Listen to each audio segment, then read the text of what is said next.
Isang kontrobersyal na eksena ang nangyari sa 2026 NBA Play-In Tournament.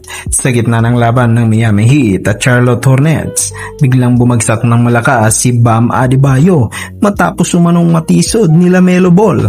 Pero ang tanong ng maraming fans, dapat ba itong review ng mga referees? Habang gumagalaw si Adebayo sa play, biglang nagkaroon ng contact sa kanyang paa mula kay LaMelo Ball. Dahil dito, nawalan siya ng balanse at diretsong bumagsak sa sahig. Awkward na tumama ang kanyang tailbone sa floor.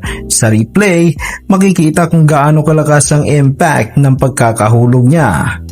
Matapos ang pagbagsak, agad napansin ng lahat na nasa matinding sakit si Adebayo. Ilang sandali siyang nanatili sa sahig bago dahan-dahang tumayo. Lumapit pa siya sa mga officials upang ipahayag ang kanyang reklamo tungkol sa nangyari.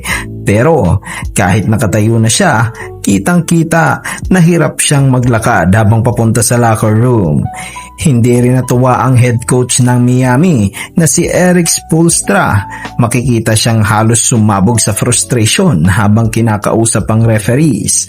Para kay Spoelstra, dapat daw ni-review ang play, lalo dahil naapektuhan nito ang isa sa pinakamahalagang player ng Heat.